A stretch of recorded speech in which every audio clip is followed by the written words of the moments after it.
रेत पर नाम लिखने से क्या फायदा, एक आई लहर कुछ बचेगा नहीं। तुमने पत्थर सा दिल हमको कह तो दिया, पत्थरों पर लिखोगे मिटेगा नहीं। कोरोना के डर सो मेरो बाबरो है गयो घर वारो, जा कोरोना के डर सो। किसका विश्वास है कौन अपना, करें किसका विश्वास है कौन अपना। मुखौटे हैं और चेहरों पर चेहरे हैं, मुखौटे हैं और चेहरे पर चेहरे हैं। कि दिल जिगर ईमान क्या ये जान भी दे दूं तुझे, दिल जिगर ईमान क्या ये जान भी दे दूं मगर। महक रही है जीवन की हरी भरी ये बगिया, इसको प्यार से सींचो, इसको प्यार से सींचो, हाथों से न गवाओ तुम। आँख को सपने न कानों को कहानी लिख, आँख देखी लिख तने कब सच बयानी लिख।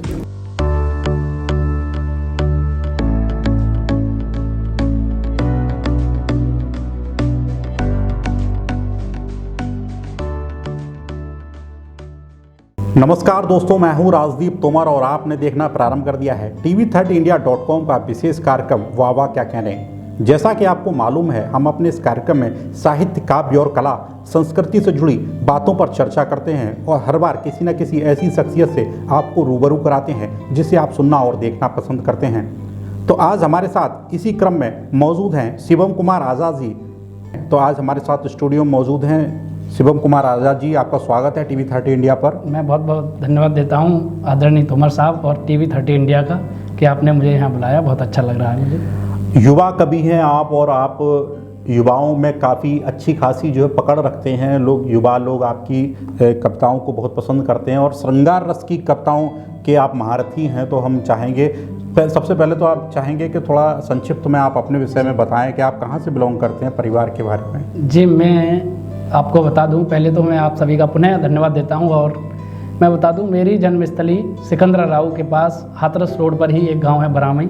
मैं वहां पे लिखा पढ़ा, वहां से मेरा सफ़र शुरू हुआ। मैं शहर के स्कूल सरस्वती विद्या मंदिर इंटर कॉलेज सिकंदराराव में है, वहाँ मैंने शिक्षा ग्रहण की है और कक्षा 7 से ही मुझे कविताओं का बहुत शौक़ था। कविताएँ मुझे प्रिय थीं और मैं हिंदी की जो किताबें हैं उनमें अक्सर कविताएँ ढूंढता पढ़ता, जिनमें मुझे निराला जी, महादेवी वर्मा जी, चाहे किसी की भी कविता मिलती जो मैं बहुत मन से पढ़ता।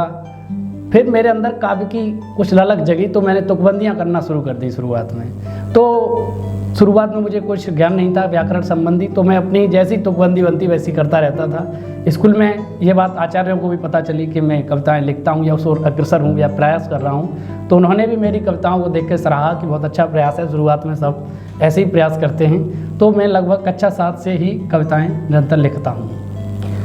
अच्छा, परिवार में कौन कौन लोग हैं, ज़रा संक्षिप्त में बताएं। मेरे परिवार में हमारी दादी जी हैं, क्योंकि दादाजी रहे नहीं, दादी जी हैं और हमारे पिताजी हैं, 2 चाचा जी हैं और माता जी हैं, 3 भाई बहन हैं, हम 1 बहन है हमारी, और बस हम इतने ही लोग हैं। बहुत महत्वपूर्ण जानकारी अपने से जुड़ी हुई थी आज़ाद जी ने। तो हम चाहेंगे सबसे पहले कि आप अपनी कोई एक रचना से शुरुआत करें। एक रचना जो मैं अक्सर काव्यपाठ शुरू करने से पूर्व सुनाता हूँ।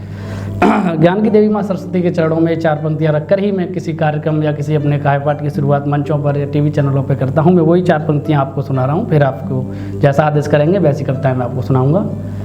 कि शारदे को करूं मैं तो 100 नमन, शारदे को करूं मैं तो 100 नमन, मंच के मेरे सब बंधुओं को नमन, मंच के मेरे सब बंधुओं को नमन। और फूल के जैसे बैठे हैं बागान में, फूल के जैसे बैठे बैठे हैं बागान में, मेरा श्रोताओं को है हजारों नमन, मेरा श्रोताओं को है हजारों नमन। बहुत अच्छी कविता से एक शुरुआत की है और हमारे दर्शकों तक पहुंच रही होगी बिल्कुल ये कविता, और दर्शकों को पसंद भी आएगी। अब हम चाहेंगे कोई अब आप अपनी श्रृंगार रस की जो जिसके लिए आप प्रसिद्ध हैं। जी, मैं एक श्रृंगार रस के 2-4 मुक्तक आपको सुनाता हूँ, फिर एक गज़ल आपको सुनाऊंगा मैं। कि हम तेरे अधीन हो गए, कल्पना में लीन हो गए, हम तेरे अधीन हो गए, कल्पना में लीन हो गए, और नयन से ऐसे मिले नयन, हाँ नयन से ऐसे मिले नयन, नयन से ऐसे मिले नयन, शब्द से विहीन हो गए, हम तेरे अधीन हो गए, कल्पना में लीन हो गए। और इसी क्रम की ये 4 पंक्तियां हैं कि वे गजल से गीत हो गए, प्यार का संगीत हो गए, वे गजल से गीत हो गए,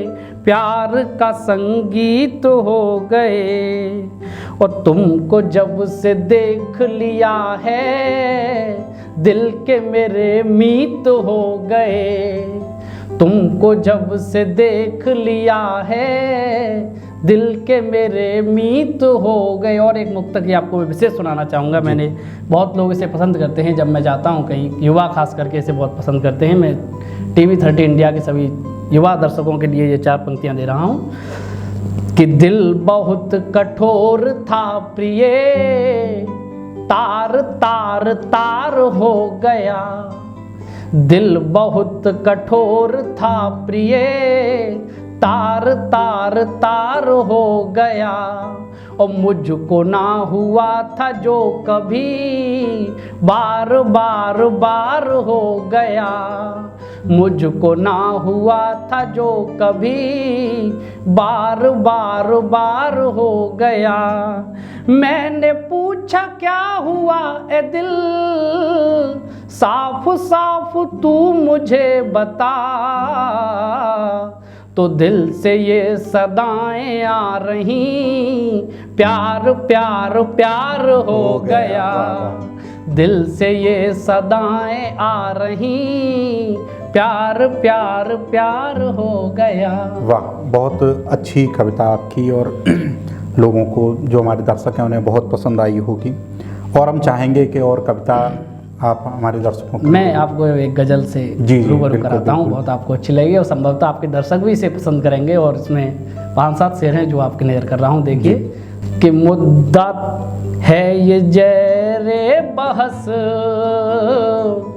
आज कल सितारों में, मुद्दा है ये जैरे बहस आज कल सितारों में, मुद्दा है ये जैरे बहस आज कल सितारों में, ढूंढने से मिलता नहीं, ढूंढने से मिलता नहीं, आदमी हजारों में, ढूंढने से मिलता नहीं, आदमी हजारों में। और ये शेर माँ ने लिखवा दिया तो बहुत अच्छा बन पड़ा है कि जिसके प्यार की दुनिया चांदनी ने लूटी हो, जिसके प्यार की दुनिया चांदनी ने लूटी हो,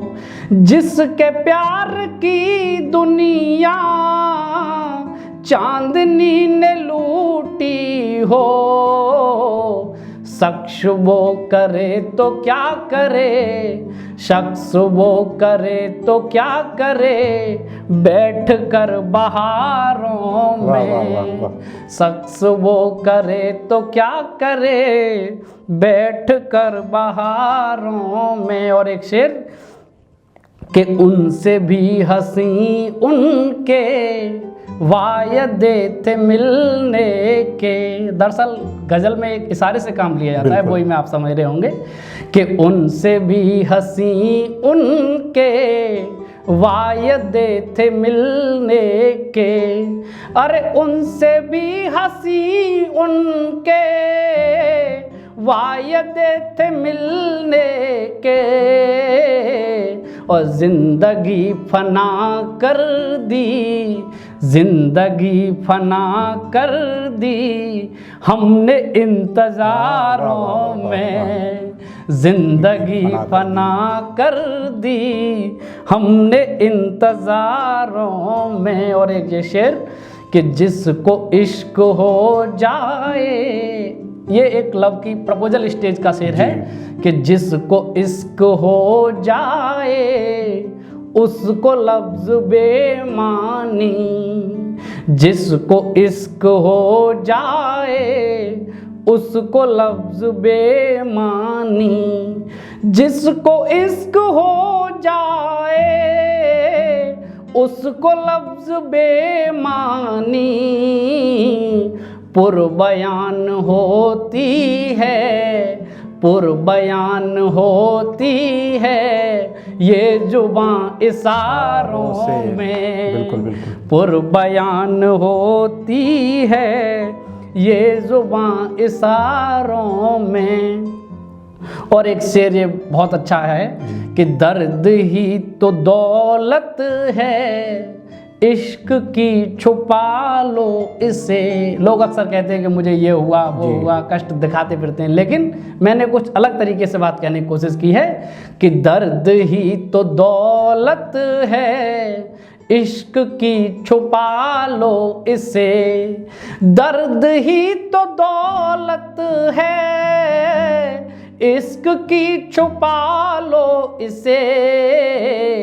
किस लिए दिखाते हो, किस लिए दिखाते हो जख्म दिल बाजारों में। किस लिए दिखाते हो जख्म दिल बाजारों में। और एक जय गज़ल का एक आखिरी शेर कि साहिलों की धमकी से हम कभी नहीं डरते, साहिलों की धमकी से हम कभी नहीं डरते। साहिलों की धमकी से हम कभी नहीं डरते, कश्तियाँ चलाते हैं अपनी तेज धारों में। कश्तियाँ चलाते हैं अपनी तेज धारों में। और इस गज़ल का मक्ता कि शिवम जिसका नाम हो पता तुमने अपने दिल पर लिखा, शिवम जिसका नाम हो पता तुमने अपने दिल पर लिखा, उसने नाम लिखवा दिया तेरा गम के मारों में। वाह वाह वाह वाह। उसने नाम लिखवा दिया तेरा गम के मारों में। जिंदगी फना कर दी हमने इंतज़ारों में। वाह वाह, बहुत बहुत अच्छी कविता और बहुत हमारे बहुत शुक्रिया दर्शकों को आपका। भी पसंद आई होगी बहुत।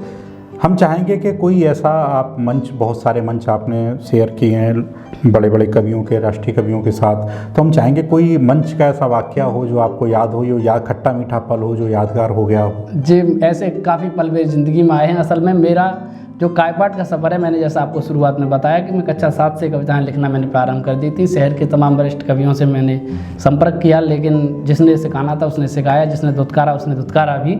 यहाँ किसी का नाम लेना मैं उचित नहीं समझूंगा। बहरहाल मुझे एक मेरे गुरु के रूप में अवशेष मानवतावादी जी आए और उन्होंने मुझे कविताएँ सिखाई। तो मेरा आप जैसा देख रहे हैं कि आवाज़ अच्छी थी, माँ की देन थी और साहित्य के प्रति लगन थी, तो मेरा साहित्यिक सफ़र कक्षा 9 से ही शुरू हो गया।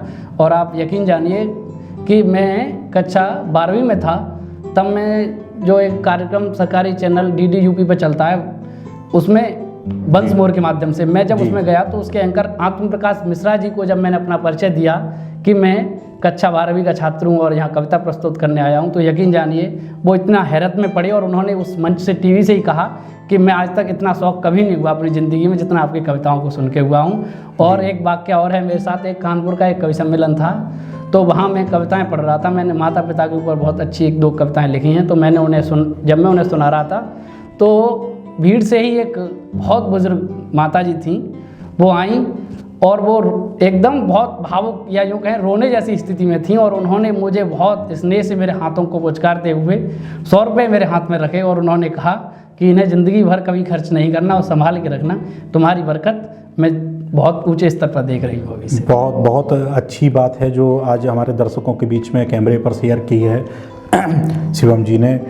हम चाहेंगे कि आपकी और कोई कविताएं बिल्कुल जो है हमारे दर्शकों तक पहुँचे। मैं कुछ आपको और अपनी श्रृंगार की ही कविताएं सुनाता हूँ जो आप आजकल युवाओं की खासा पसंद भी हैं, और मैं जहाँ जाता हूँ आप यकीन जानिए कि एक और आपको मैं अनुभव अपना शेयर करना चाहूँगा अगर आप अनुमति देंगे तो, कि कानपुर का एक और कवि सम्मेलन था।